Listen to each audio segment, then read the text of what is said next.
So it's the new year. It's 2022. We made it. We're all here and trying to survive. But just thinking of this whole year and what's to come with everything, new movies, new music, concerts coming back and stuff. What is your pop culture New Year's resolution, Alex? My pop culture New Year's resolution, I guess coming from 2021 is being able to acknowledge the, faults. Because I guess we all went through challenges, but, the things that like we had to, push through and survive, like this pandemic and all the stuff that's happening, kind of figure out how to evolve, I guess. Yeah, if I was looking to just simplify it, it would be to evolve. That would to be my 2020 resolution. Because I think it's time, Yeah, I get that. For me, I think my pop culture New Year's resolution is probably to be more open about things. I guess for the pop culture stance on it, like more open to Marvel and DC films or TV shows, or just stuff that you guys talk about on the show that I have absolutely no idea about, such as music, like your Kanye music.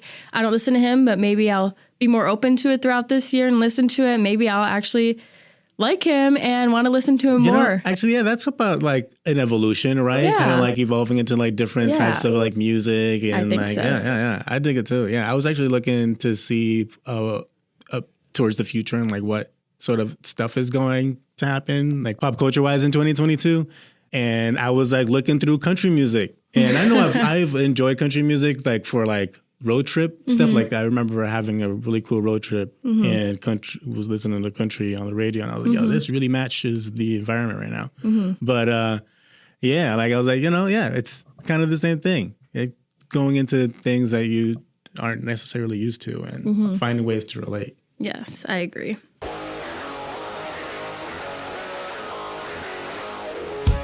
Coming in hot from Olympus Games in Mesa, Arizona. It's the Pop Culture Junkie Podcast. All right, everyone, welcome back to another episode of the Pop Culture Junkie Podcast. Happy New Year. Happy 2022. Yo, Happy New Year. Wow, that's a real thing that's going on right now. I know. I feel like it went by so fast, yet so slow, the year 2021. Yeah, I have to definitely agree. Yeah, there's like so much happening at once that it felt like it took forever, but it like happened with a quickness. Yes. And as you can kind of tell already a little bit, we are down 2 junkies, but hopefully they will be back with us soon. We are wishing them well and hoping to hear their voices in the near future. Yeah, they'll be around. It's not like they're disappear or anything. Yes. They no snap. They'll be back. Yes. Well, if we have any new listeners out there, why don't we go ahead and introduce ourselves so they know who they're kind of just chatting with and hanging out with. Yeah, I'm Alex. Yep, that's me. Who you chatting? And I am Nicole, and we are half of your pop culture junkies here today. Yo, this is weird. Like, I don't even remember how to talk into a microphone.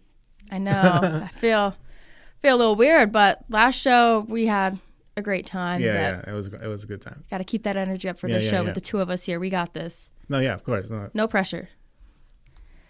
But okay, let's just kind of go right into our show and talk about what we're popping or dropping this week. Should I go first? Sure. Yeah, wow, word. Okay. There's a few things I was watching in my time at home during the holidays with the fam. We binged 60 Days In, the season on Netflix. I think it's season 6 is on Netflix. And that was pretty interesting. I watched the 5th season last year, and I really liked the show. And I watched it this year, and even just compared to it, they really get into certain issues that happen in these prisons. So if you're unfamiliar with the show 60 Days In, it's like this like reality show where they have like undercover people. Sometimes they have like fans or people that are in the like law enforcement industry, whether it's a correctional officer or a police officer or what forth. But they're in there for 60 days undercover, kind of, acting like they're inmates at the prison, and kind of you get to see the culture of the like what's going on there, or like these sheriffs, they bring in these TV crews to kind of be like, what's going on in my prison? Like, how can I improve my prison? Like, we have all these broken doors. We have all these things we need to fix. Like, there's a lot of commotion going on, or there's people doing drugs in there. We don't know how to. Anyways, but it touched on things like mental health. They touched on just like, it was really on a personal level. There was a police officer that was undercover, and she was feeling embarrassed within the first like day because she was like stripped naked, and the corrections officer was pretty much like abusing her. And she was like, I can't believe like somebody that I feel like, is my colleague, is like somebody that we like work in the same kind of field, is being like this. Like, I didn't know that this existed. So like, it's cool to like see because I didn't really see that before in other seasons, or at least the other season I watched. But it was a good take. But yeah, it's you see how these people like really infiltrate the jail. And it's pretty cool. But yeah, I saw that. And speaking of like documentary, reality sort of stuff, I just subscribed to PBS documentaries through Amazon Prime. And I don't know, I've been feeling like I've been having like this identity crisis. I don't really know who I am. And so there's a lot of different documentaries on. There's this one that I watched called Black in Latin America. And I literally don't. I mean, I say I don't know who I am because, like, well, anyways, in this docu series on PBS, they go through just like different countries that have Black, Latin Americans, like Latin American countries with like Black people in it, and it talks about like the slave trade and Christopher Columbus arriving to the Americas and bringing in, slaves from Africa and killing off all the indigenous people in the land. Like I'm literally a product of all those three people. So it's complicated for me because I'm a descendant of, most likely like Portuguese, European, African, some West African country, and indigenous. And it's confusing. But, I thought maybe these docuseries could kind of like give me an idea as to like who I am, because 31 years old, I don't even know. I mean, I identify as Black, but there's like culture barriers within just like moving here to the United States as a kid and not growing up. Anyways, I'm getting mad deep in my own life. I don't need that. I'll write a book later, maybe. But I just enjoy it because there's another docuseries that I saved, kind of like the history of New York. So there's like all these different kind of like movies and docuseries that are pretty dope that I recommend. And on a more like fun, entertaining side, I watched Ron Gone Wrong. It's on Disney Plus, and it is beautiful. I just say beautiful because it like made me feel like really nice inside. I mean, it's about this kid who befriends this like robot who is like malfunctioned. It's like this like robot that's designed to be your companion, and it malfunctions. So the robot's not doing the code that it's supposed to do to create the perfect friendship, but this broken robot and this kid create a real friendship. And it's pretty cool like to see like it gets into just how people are looking for validation through like social media and stuff, and like how in a way we're all lonely kids. But it's a great film. It's a nice film. It's one of those things you just like want to sit back, relax, and just like enjoy. But I'd pop all those things if I didn't make any of that clear. Is Ron Gone Wrong? Is it animated? Yeah, it's an animated film. Yeah, on Disney Plus. I forget. Yeah, I don't know if it's Pixar, but it's animated and it's on Disney Plus. Okay. Might have to check that one out. Yeah, watch out because it has side effects of like giggly stuff in your tummy and I don't know, just other things. Well, for me, I didn't have that much to pop or drop. I have one thing that I binge watched. It's The Real Housewives Ultimate Girls Trip on Peacock. It's just about a group of women from multiple different Real Housewives franchises. You have women from New Jersey, New York, Atlanta, and Beverly Hills, all brought together for an 8-day vacation in Turks and Caicos. I mean, what a rough life they're living, getting paid to go on a vacation to Turks and Caicos for 8 days. Caicos? I have not been out of the country. I don't even have my passport. So yeah. Farthest I've been was probably Florida beaches. That's about it. And so these people are just like out there partying. They have no idea who each other are. They're just from different parts of the country. So most of them know who each other are because probably of the franchise and the events that they go to and stuff. So most of them knew each other. Some didn't know each other very well. And that kind of got into a heated little part of it because they came into it with the judgment of this person. And then this person ended up being the complete opposite. They ended up being a sweetheart and someone who was super, super kind to everyone. But it made me... these things is so dramatic. Yeah. Is it one of these things where it's just always drama? Like, or like... On this series, honestly, no. There is drama, but it's not as much drama as I would say if you just watch one city. So say if you watch like Real Housewives of New Jersey, that's just like straight drama. But this one was kind of not, just because it was a very short. Because there's like the Real Housewives has all the you have Real Housewives of Atlanta, Real Housewives of Beverly Hills, so on.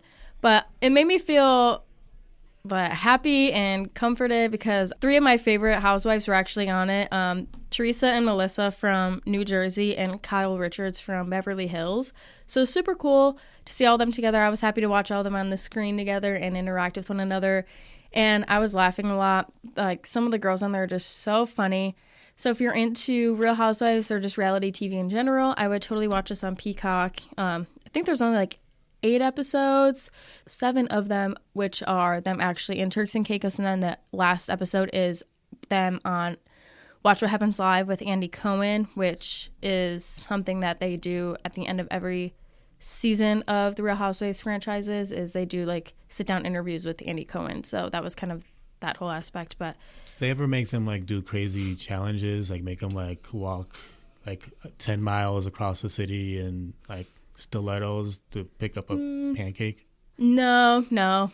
But Kyle Richards did wear her heels every single day on the beach, no matter what they were doing. She was always in heels. And she even was like, you know what, whatever. But honestly, out of all the women, I would say Kyle Richards from Beverly Hills was like the most chill and like laid back, where you think it'd probably be the opposite. You'd think she'd be bougie and be like, we need to do this and this and this. What but she was so laid back. When like, if like first impression, why would it? Is she like just wear like a lot of like glam? Or? No, I just think like Beverly Hills, just rich and expensive type of stuff. So but she was very laid back and kind of just like a go with the flow person while she was there, where everyone else was like, we need to do this, this, and this, and how to get ready for everything. And I'm just like, you're literally going to lay in the sun. You're going to sweat off your makeup. What's the point of putting it on?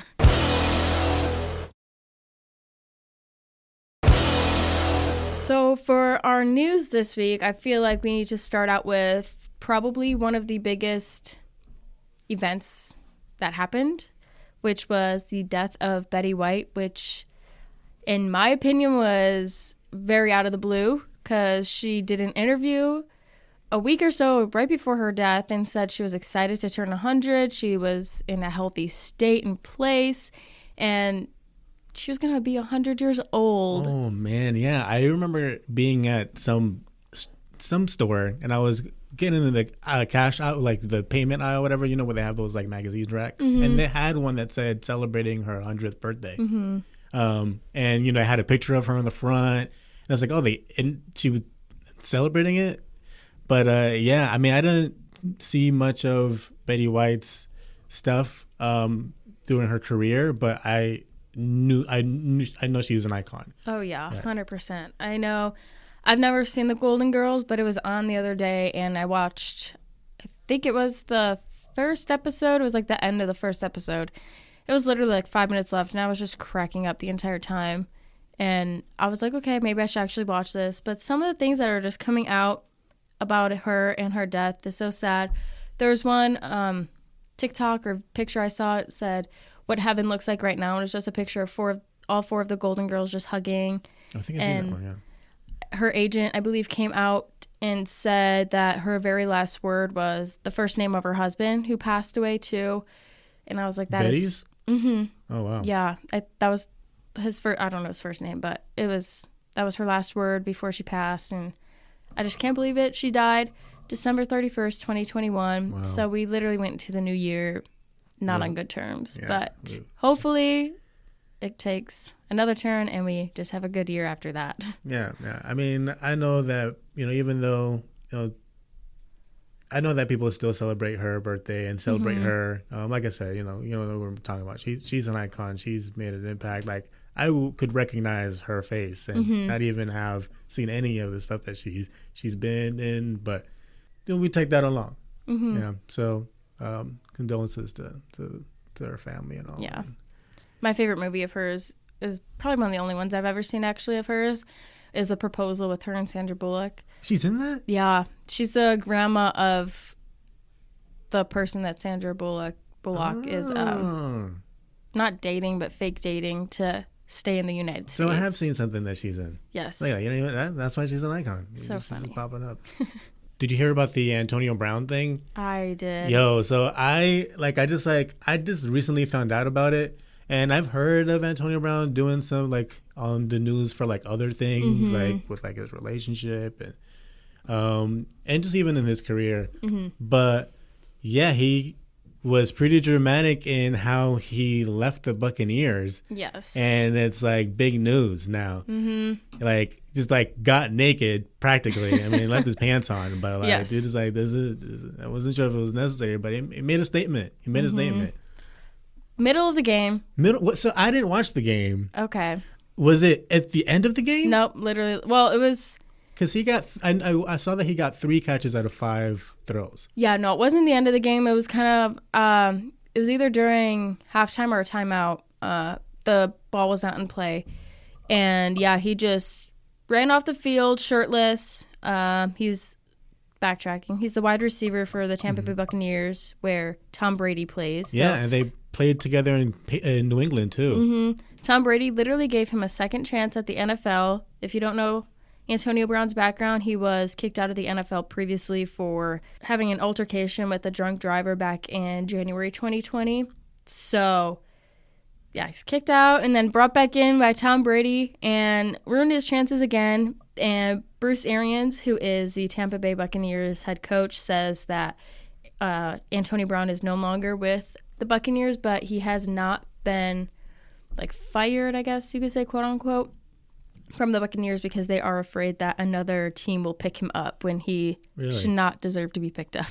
I mean, he's good at the game. He is, but he's a lot to handle. Yeah, I did like what Tom Brady said about him when he was pretty much just talking about like he's going through whatever he's going and just hoping that he gets the right kind of support that'll help him out. Because that's all of us really. Who knows what's going on? Exactly. That's what I was just about to say. I think there's more to the story than we all know, and I think he's the only one that really knows what's going on with himself. So hopefully he does get the help that he needs, and he'll become a better person and maybe eventually come back to the game. But at this point, I don't really know if that'll happen. Yeah, I mean, I just recently found out that he's also a rapper. Oh, really? Yeah. What? Yeah, I came across that and I was like, yo, let me listen to this. And it was actually, it was good. It was not bad. I liked it. Okay. Yeah, he has a good flow. Yeah, I was actually surprised. Yeah, I digged it. I mean, it's kind of like, it kind of reminded me of like, it's like, it feels mature in the sense of just like hip hop, like 90s, early 2000s kind of artists, like, Jay-Z's and your Nas's, your 50 Cents. But, and even just like, even it gave a little like Rick Ross feel too, but like, but like engineered for today. I think I'm giving him too much credit now, but I liked it nonetheless. Okay. I probably will not check him out, but good to know that he's got songs out there if anyone does want to check it out. I did not even know that. Oh my gosh, that's like mind blowing. Honestly, yeah, I was confused. And then he has like music videos out and everything. Yeah, he's like dancing on cars. Oh, it's like those TikTok stars who are trying to become singers, and it's like you literally are only able to be in that position because of who you are. But yeah, I mean, there's a lot of. I know Allen Iverson did that once. Did a rap album. It happens. Oh, jeez. So on New Year's Eve, Miley Cyrus kind of had not even a scandal. I wouldn't call it a scandal. It's totally not a scandal. But she had a wardrobe malfunction that she honestly played it off super cool. Did you watch this? I didn't watch it live, but once I heard about it, I watched the video of it happening. And yeah, she played it off very, very well. So she was singing her hit song, Party in the USA. And as she was about to start it, her top was a sequence top. And it's kind of one of those that just covers her chest. And it have like a back piece or anything? No, I think it was like a wide open back. So it was kind of, she was taking a risk. Let's just say that. But she's not known to wear much clothes on stage anyway. She even makes a comment when she was done. She joked then, said that this was after she came back on stage, that was the most clothes she's ever worn on stage in a while. But yeah, so she was singing her hit song, Party in the USA, and her top broke off and she was left hanging, if you know what I mean. And being the pro that she was, she walked back off stage while singing her song still, literally went backstage, put on a blazer, and came back out continuing to sing and just played it off, was super cool about it. But I feel like if it was Miley Cyrus 5 years ago, she would have just played out there topless. But she's grown, she's got more class now, and she went back and she's like, okay, I'm actually going to put on some clothes because we are on TV. But yeah, I think she played it off very well. And good for her. That's very professional of her. Mm-hmm. Yeah. You know, she's been doing this for a while. Yeah, but I just found it funny when she was like, yeah, this is the most clothes I've actually worn on stage in quite some time. And it's like, yeah, I could totally see that. Because if you look at her previous performances, there's not much clothing there. Was it just like a lot of dancing? Was she like doing like acrobats or something? No, it just wasn't a very supportive top. You'll have to go and look at the picture or video. And yeah, it's literally just a sequence top covering her chest, and it has like strings to go around her neck to hang there. Oh. And yeah. Oh, wow. So yeah, it literally just popped off. Yeah, definitely a risk. And to bring in the new year, there's been like buzz around, or at least like people have been talking about Andy Cohen and Anderson Cooper. Andy Cohen like pretty much getting drunk and then him admitting to it. Like he was doing the, you know how they have the New Year's Eve countdown in New York, and what is it on? What network? CNN? Is that where they do it? That one I think was CNN, yeah, because I seen them come out with a statement about it. Oh man, it was actually pretty funny. So Andy Cohen was pretty much just talking about how horrible of a mayor Bill de Blasio like was, and just like went on for about a good minute. And Anderson Cooper's just like there standing mad awkward, like, oh, stop it. Don't do that. We're on TV. Yeah, but you know, it was funny. Then he apologized. He was like, "Oh man, I drank too much." Yeah. You know, like, you know, I just had too much fun. And I mean, I get it. New Year's 2021, kind of want to get that out and just let loose, let it hang. Yes, drunk words are sober thoughts. Yeah, so. I think I saw a video of Don Lemon and somebody else kind of like having a little back and forth. But no, yeah, Andy Cohen, and that was funny. I mean, I understand. I completely understand, you know, trying to turn up. Yeah, CNN did come out with a statement. They did not hold back, did not try to hide it or kind of pretend it didn't happen. They pretty much came out and said that what he did was wrong, but, I mean. Yeah. Live TV is live TV, right? Yeah. It's funny how, like, the spectrum of to, like, what that is. I mean, obviously, like, the guy's just, like, you know, he didn't, like, threaten anybody. He didn't, like offend anybody. It was, I mean, other than Bill de Blasio. But you know, to me, I just seen it as like, oh, you know, it's a constituent talking about, you know, the former mayor. But either way, people, you know, get a little too tipsy sometimes. And then he promoted, I saw on his Instagram, he promoted the drinks he was drinking afterwards. I want to thank you guys for, you know, getting me shit-faced for New Year's Eve. It made TV. I love Andy Cohen. He's so funny. Okay, so we know how I'm obsessed with reality TV, right? I was scrolling through Facebook the other day, and one of those BuzzFeed quizzes came up. I think it was design your own wedding and we'll tell you where you will be at in 10 years. So I was like, okay. I always do these things because I just think they're funny to see like what the end result will be. So I designed my own wedding, and where I will be in 10 years is a reality TV star. And my goodness. Like, it's like premonition. Yeah, I was very happy and excited. I was like, hopefully this is the one that will come true. You're an expert too. Yes. So I'm like, okay, maybe it'll happen. Maybe we'll get there someday in 10 years. I'll be a reality TV star on the Pop Culture Junkie podcast. I know you talked about Bachelorette. Would there be any other sort of type of reality TV show? Would you do any of those like challenges where you like obstacle courses? Like, probably not. I'm not very athletic, so I would probably be out the first episode. Bachelorette, I would not do because I don't want to find my true love on TV. even though they never find their true love. They always are over before the live finale even begins. I would totally want to be a Real Housewife. That's like my top show that I would be on, because just being a housewife just sounds fun. Actually, I've been watching some reality TV.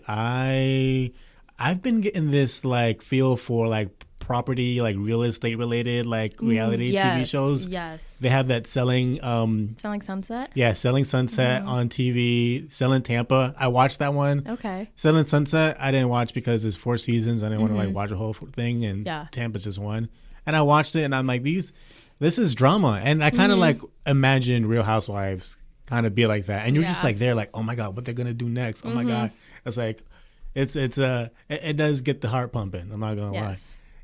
They're supposed to be real people. Yeah, even though it's more than likely half scripted. But I wouldn't be, I'm almost pretty sure that, people kind of talk about, let's bring this up today. 100%. But it'd still be fun to do and just make millions of dollars to be on TV and live my life. But yeah, I've always wanted to be on Fear Factor. You ever watch Fear Factor? Yes, I could never. They'd be like, okay, eat this worm. I'd be like, okay, peace out. That's exactly why I wanted to be on Fear Factor. I was like, I can. And I was like this kid, like 11 maybe, and me and my little brother, he was like 6, and we're like, oh, we're gonna team up. We thought we were gonna be like on there, and we obviously can't imagine ourselves as grown-ups at the time, so we're like 11, 6-year-olds, like imagining like eating bugs and like jumping buildings and like just like doing all the craziest stuff because we thought we could handle it. We used to do some crazy things. There's this court in front of like where our building was. It's called Rock Court. It was redeveloped a little bit ago, so it's not like it used to be.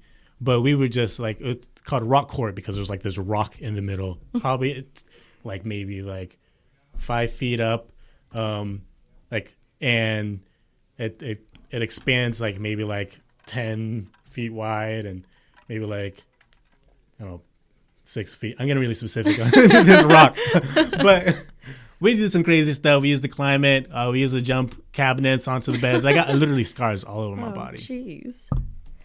No, another one that literally just got brought up in my head is Extreme Makeover Home Edition. And I always thought when I watched it with my family when I was younger, what I would tell them I wanted my room to look like if they ever came to my door. Nice.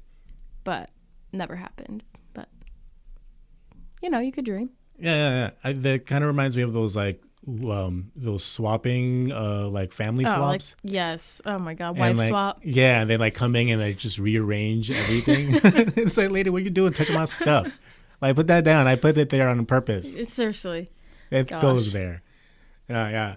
This another I got into it because I was watching this kind of, what is it called? Home International, I don't know, but they saw this video clip of people selling houses in the Dominican Republic, and that's how I got into like the property, real estate, reality TV shows. Yes, that'd be fun, honestly. Selling millions of dollars of houses. Yo, they make it seem like that it's commission. Like, yeah, for real. I'm like, damn, like that's what it is.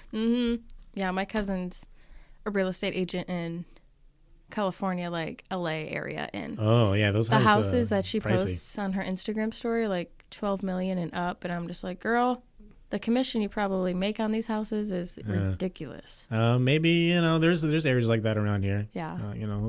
Maybe it's these next. This is in property. This is in property culture.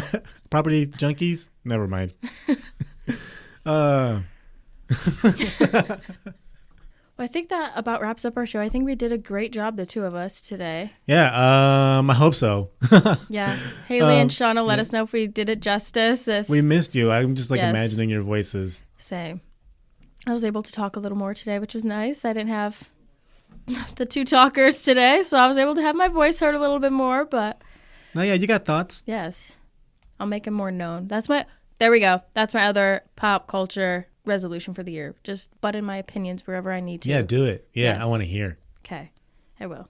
But to close out the show, we will say what our social handles are and where you could find us. So if you want to go ahead and start. Yeah, I'm Alex. You can find me at ALCASNUN on Twitter and Instagram. And I'm Nicole, and you can find me on Instagram and TikTok at Nicole_Eldridge and on Twitter at NAEldridge14. You can find the Pop Culture Junkie podcast on Twitter at Pop Junkies, Instagram at pop.culturejunkies. Please join our support group on Facebook. It's a Pop Culture Junkie support group. And when you join our support group, please help us nominate categories for our Junkies Choice Awards. It can be anything that you want, and just nominate it, and we will find out if we want to use it or not. Nominate a plane. Yeah. Anything you want. Yes. And you could go to our website, popculturejunkie.com, to find any of these social handles as well if you missed it or are just having a little trouble finding it on the platforms. And go read our articles, buy our merch, and don't forget to tune in next week for another hit of pop culture.